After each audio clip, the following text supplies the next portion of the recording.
السلام علیکم ورحمۃ اللہ۔ ایک یہ سوال کیا گیا کہ رجب المرجب کے مہینے میں یہ تبارک کا بڑا سننے میں آتا ہے، بہت چرچا میں رہتا ہے تبارک، اور پھر وہ اس کو ایک گول روٹی ہوتی ہے، تو مطلب وہ بہت زیادہ عام طور پر لوگ استعمال کر رہے ہوتے ہیں، اور وہ ایک تبارک باقاعدہ پڑھی جاتی ہے۔ اس کا کیا مطلب ہے؟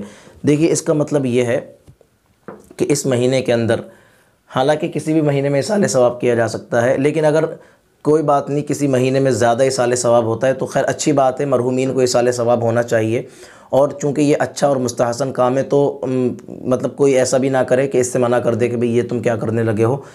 اب اس میں پوچھا یہ جاتا ہے کہ ایک تو یہ پوچھا جاتا ہے کہ تبارک ہوتی کیا ہے؟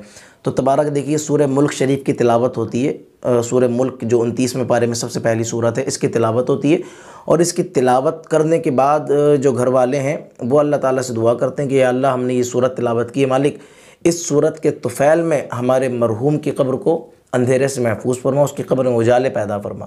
تو ایک طریقے سے یہ اِیصال ثواب ہے۔ اور دوسرا کیا پوچھتے ہیں کہ اس کے لیے تبارک کی روٹی ہونا ضروری ہے؟ بالکل بھی ضروری نہیں ہے۔ اگر استطاعت ہے تو آپ کی مرضی ہے، ایک نہیں 1000 روٹی لے کے آئیے، اور اس کو پھر اِیصال ثواب کرنے کے بعد اس نیت کے ساتھ کہ میں یہ صدقہ جاریہ کی حیثیت سے یا صدقہ کر رہا ہوں، غریبوں میں تقسیم کر دیجئے، بالکل یقیناً ثواب ملے گا، لیکن ضروری نہیں ہے۔ اور تیسری چیز اسی کے تعلق سے لوگ یہ پوچھتے ہیں کہ عام طور پہ دیکھا گیا ہے کہ یہ جمعے کے دن ہی لوگ کرا رہے ہوتے ہیں، تو کیا جمعے کے دن ہی کرانا ضروری ہے؟ کوئی ضروری نہیں ہے، مستحب کام ہے، کسی بھی دن کیا جا سکتا ہے۔ بس یہ ہے کہ جمعے کے دن کیا جائے گا تو چونکہ جمعہ خود ایک افضل دن ہے، فضیلت والا دن ہے، تو اس کے اندر جو نیکی کی جائے گی، ظاہر سی بات ہے اس نیکی کی بھی فضیلت عام دنوں کی نیکیوں سے زیادہ ہوتی ہے۔ بس اتنی سی بات ہے، یہ 3 باتیں تھیں، ان تینوں کا میں نے جواب دے دیا۔